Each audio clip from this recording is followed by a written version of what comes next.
Hi, my name is Bree. I moved to Asheville about 8 years ago, or I moved to Western North Carolina maybe 8 years ago from Berlin, Germany. I was raised in Melbourne, Florida, if anyone's ever heard of that place. I graduated from UNCA with a degree in Germanic Studies, and now I'm the front of house manager for Chai Pani Asheville. Yeah, I want to talk about Carlin Greason. He was my first college boyfriend. We were together for about 4 years, and on Christmas Day about 3 years ago he passed away from a heroin overdose. He was the most ridiculous sweetheart cutie pie that I've ever met. He lit up a room. It was really surprising to hear how much he struggled because he was just the man at a party that got different groups talking to each other, and he was very funny. He had a lot of friends. He was amazingly intelligent. He could figure out chemical compound formulas in his head and before I could even conceptualize what he was talking about. And he was the kind of guy that would stop his car on Hendersonville Road to help a snake cross the road. He was definitely a lover of animals and people. Well, we met at the Grove, which is kind of infamous or notorious in Asheville because it was we lived in the biggest party garbage apartment. We were randomly assigned as roommates, and I had just moved from Germany to Western North Carolina, and he was born and raised in Germany. He lived with his parents who worked for the Department of Defense, so we had amazing times traveling around Europe. His parents took us on amazing adventures, and just everything with him was an adventure. Every day we'd just go ride around and do nothing, or we had some elaborate plan. So it was always a fun time with Carlin. So the summer before Carlin died, he and I went on an adventure through Europe, and throughout every 12 to 14 mile day that we did on foot, he just dragged me by the hand everywhere that we went. He was invigorated to do every single thing we could do in Amsterdam and Berlin and Stuttgart. And after I read his journals from rehab that I've mentioned, I realized that he was going through severe heroin withdrawal the entire time we were in Europe. So the fact that he was energized and dragging me 14 miles a day while in extremely horrible pain and withdrawals, I think just speaks to who he is. He could get excited and rally for anything, and it made me realize how strong he was. Even though this wasn't addiction, it was he sacrificed himself for me and our happiness and our sense of adventure, and I love him for it. It was really sweet. I feel really bad for him. I feel bad that he did all of this on his own. He had me there the whole time, and he knows I would help anybody, most definitely him, but he suffered in silence, and I just wish he had reached out a couple of years before for some help.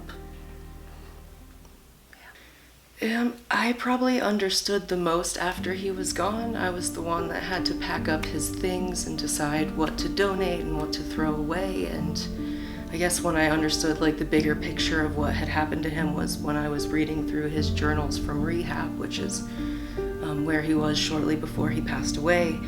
And I guess he struggled with deep, dark depression from the time he was about 13 years old. He had very supportive parents that put their money and their hearts into giving him a holistic upbringing and sending him to therapy, but he bottled these things up and kept it inside, and he just suffered. And at one point when he was a teenager, he broke his wrist and was prescribed Oxycontin or something extremely intense, and when taking it for the first time in his life, he did not feel depressed, and he did not feel confounded by anxiety or peer pressure. He felt, according to his journal, he could fly or he was invincible. So I believe he was using it as some kind of psychiatric medication. And as a lot of us know with experience, you need stronger and stronger doses. You need harder and harder drugs to keep getting that same spirit of escape that the drugs initially gave you. So eventually Carlin was introduced to heroin, and he fell in love, honestly, is what happened, and he was lost to it. He was gone pretty quickly. think it was, maybe a couple of months before Christmas, almost 3 years ago, he came to me and he told me that there was a heroin shortage in Asheville, and this was like his big first time admitting to me that he had been like shooting up heroin. And it was a shock to me. Like, I was a college student and working, and I didn't know hard drugs, and I never imagined like me as the person that had a boyfriend that was a heroin addict. So I did my best to help him. I almost failed school just being his nurse and helping him through withdrawals. And I managed to convince him to tell his family about what was going on, and they immediately flew over from Germany and checked him into a rehab facility, and he somehow got released early on Christmas Day and just went home and took a fatal dose of fentanyl. I was in Florida at the time, so I found out his parents were looking for him, and they called me, so I sent a mutual friend to our house who found his body.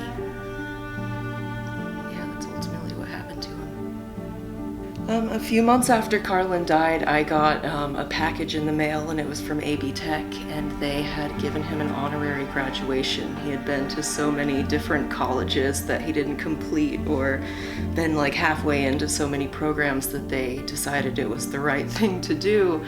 And I was so touched that those people would send that to me and go to that effort, but it honestly pissed me off. I mean, I threw it across the room when I got it in the mail because Carlin had all the opportunity. I knew a lot of people that got neglected by their parents or abused by their parents, and this kid was traveling the world from the time he was born, and he had every cool thing you could own, and his parents wanted just the best for him. So Carlin not only had opportunity, like he had promise. He was so smart, he could have easily completed any program that he wanted.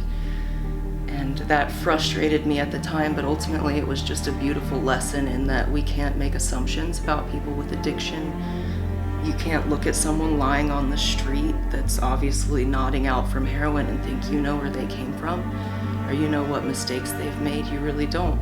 Carlin never hurt anybody in his life except himself and maybe us, the people left behind that miss him.